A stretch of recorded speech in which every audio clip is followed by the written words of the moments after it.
Muy bien.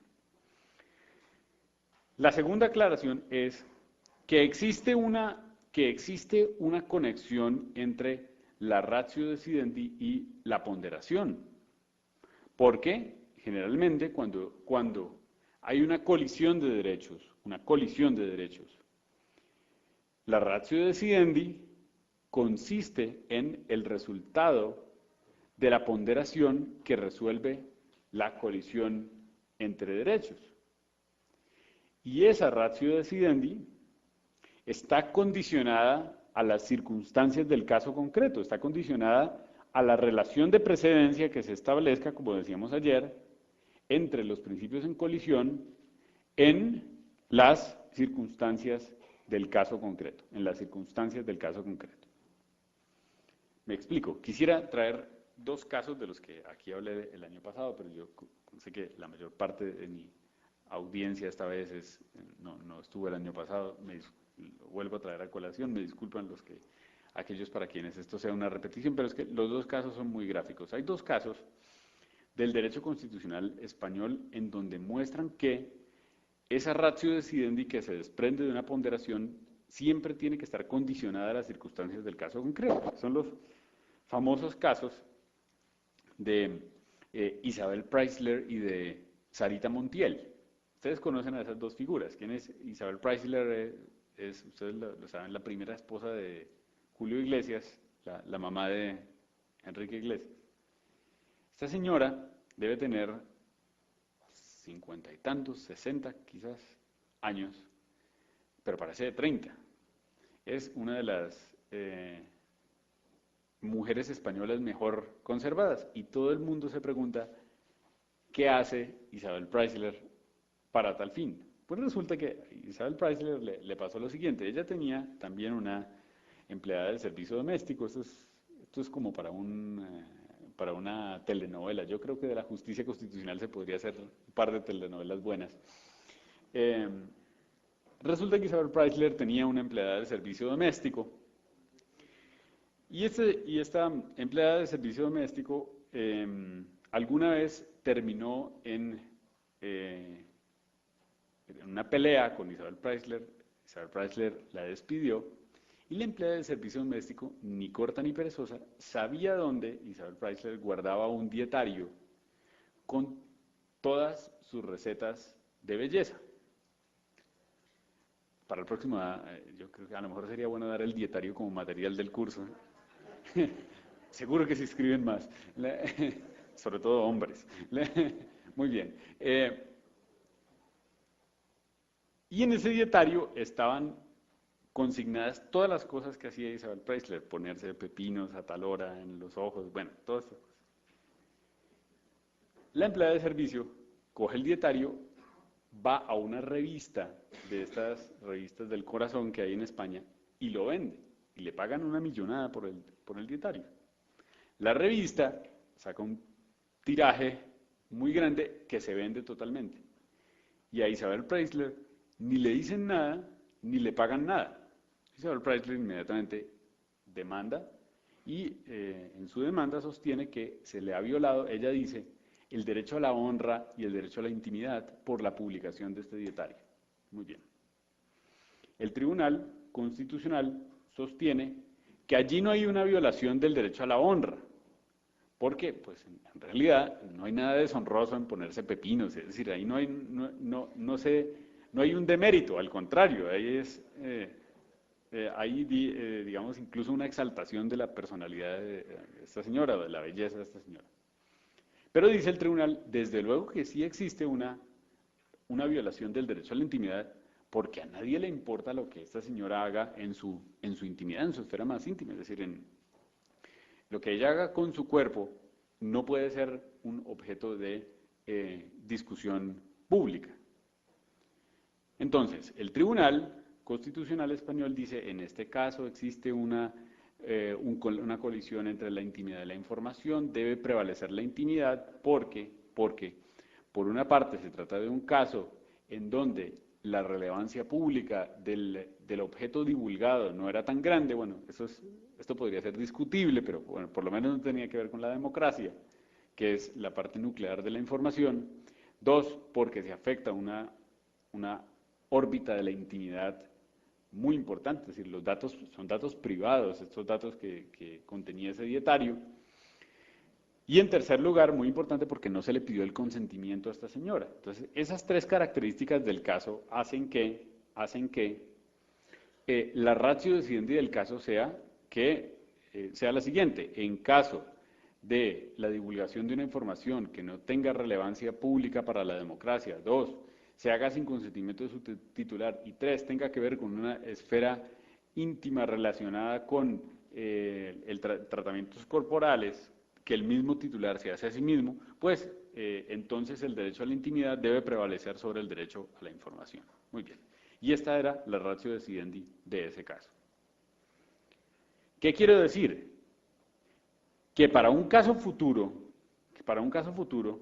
no puede simplemente pensarse que la ratio decidendi de este caso es que la intimidad tiene que prevalecer sobre la información, sino que esa prevalencia o esa precedencia de la intimidad sobre la información está condicionada por esas tres circunstancias del caso concreto: falta de relevancia pública de la información, no consentimiento y informaciones relativas a la esfera más íntima de la persona. Si hay un caso en donde esas tres características no se cumplan, pues entonces ese precedente no se puede aplicar, como ocurrió en el famoso caso de Sarita Montiel. Ustedes también saben quién es Sarita Montiel, aquella del último cuplé. Sarita Montiel es una señora que tiene ya no sé cuántos años, hace un par de años publicó un libro espeluznante que se llamaba El sexo después de los 85. Eh, no espeluznante por el objeto, sino por las descripciones que ella misma decía. Sarita Montiel tuvo una vida muy atribulada. Yo no sé si ustedes lo conocen. Esta señora, cuando tenía 20 y pocos años, se casó con un noble mallorquí que tenía 80 y tantos y ella tenía 20. Se casó muy enamorada, pero con tan mala suerte de que este noble mallorquí falleció poco tiempo después del matrimonio, y la dejó desolada, pero con una gran fortuna. Y pues desde aquel entonces Sarita Montiel tuvo una vida sentimental muy intensa, con varios viajes a Cuba, y cada vez que iba a Cuba, más de una vez se importaba un cubano a España. Y esto pasó una de estas veces en que ella se importó un cubano, fue el famoso Tony. Ella dio una rueda de prensa con Tony, porque estos personajes de la farándula, por lo menos en España, muchas veces ya no tienen de qué vivir, entonces tienen que vivir de exclusivas, es decir, de vender exclusivas a los periódicos. Yo he intentado hacerlo alguna vez y sin mayor éxito. Entonces ella convocó a una rueda de prensa para vender una exclusiva a una revista, y ella empezó a decir pues ciertas cosas, a decir que por fin había encontrado el amor, que Tony era el amor de su vida, que no sé qué. Y este muchachito, ella tenía como 80 y él tenía también 20 y pocos. Tony entonces también empieza a decir que está muy enamorado de Sarita Montiel, que desde su bisabuelo Sarita Montiel había sido un mito y que él por fin, bueno, tipo de cosas.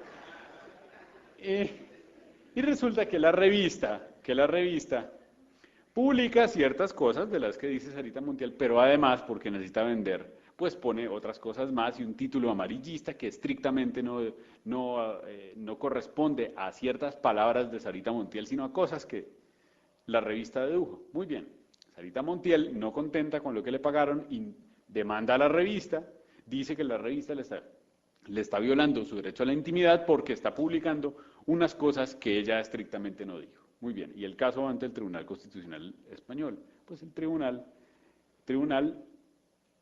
toma su doctrina sobre la colisión entre el derecho a la intimidad y el derecho a la información, pero en este caso dice: yo no puedo aplicar mis precedentes relativos por ejemplo, el caso del precedente de Isabel Preisler. ¿Por qué? Porque en este caso no están presentes esos tres elementos. En este caso hay un elemento que claramente está presente y es que hubo consentimiento de la persona. Es decir, el derecho a la intimidad, uno tiene que saberlo, es un derecho de libertad, es un derecho de protección, pero también de libertad, en el sentido de que si yo dispongo de mi intimidad, pues luego no puedo reclamar porque hay una divulgación de esos datos, máxime cuando a esta persona la están remunerando por esas exclusivas que está dando. Entonces, en este caso, uno no podría decir que el precedente tiene que aplicarse porque la ratio decidendi es una ratio decidendi distinta. La ratio decidendi de este segundo caso sería: debe prevalecer el derecho a la información sobre el derecho a la intimidad cuando existe consentimiento por parte de la persona que es la titular de los datos.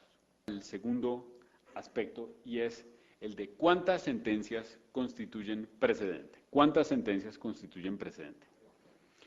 Yo quisiera decir que por eso mencioné lo de la doctrina probable. Según la idea de la doctrina probable, que es una idea que hizo carrera en América Latina, serían 3 sentencias sobre un mismo punto de derecho las que constituyen doctrina probable. Sin embargo, tengo que decirlo que esto ya no es así. Esto ya no es así. En realidad, en esta nueva ola de aplicación del derecho constitucional que ha habido en América Latina, toda sentencia es un precedente. Toda sentencia es un precedente. Porque recuerden que en la doctrina probable hay un elemento un poco raro, y es que en la doctrina probable el juez futuro puede aplicar la jurisprudencia. En esta doctrina nueva del precedente, el juez futuro tiene que aplicar la jurisprudencia. El juez futuro, el mismo o el inferior, eso ya lo vamos a ver, pero el juez futuro tiene que aplicar la jurisprudencia. Entonces, en principio, toda sentencia constituye un precedente. Ahora bien, esto necesita algunas aclaraciones. La primera aclaración es que, desde luego, para que exista una mayor coherencia en el sistema de precedentes, es necesario configurar líneas jurisprudenciales. ¿Eso qué quiere decir?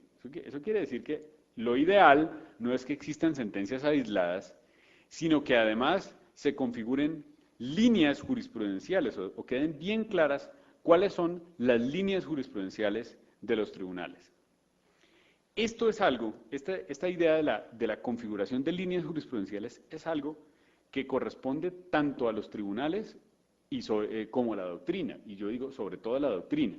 Una tarea muy importante es esa reconstrucción de las líneas jurisprudenciales para tipos de casos en los cuales pues se va viendo la variación en la jurisprudencia. Y entonces, de manera crítica, el investigador dice: el tribunal primero en tal caso se refirió a este asunto, lo que estaba allí en juego era la ponderación entre tales y tales y tales derechos. Luego se presentó este segundo caso idéntico y el tribunal volvió a aplicar su jurisprudencia. En el tercer caso pasó exactamente lo mismo. En el cuarto caso, cuando uno ya tiene una línea jurisprudencial con 7, 8, 10 sentencias en un mismo sentido, pues esa línea jurisprudencial es bastante contundente. Hay una línea jurisprudencial en donde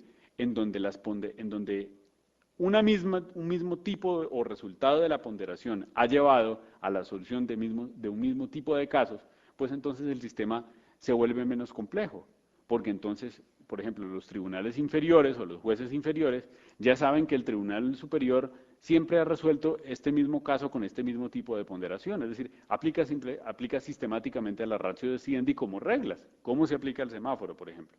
Es como, de la misma manera, uno podría decir, para todos los casos en donde hay una colisión entre intimidad e información y existe consentimiento del titular, automáticamente prima la información, se tiene que permitir la publicación.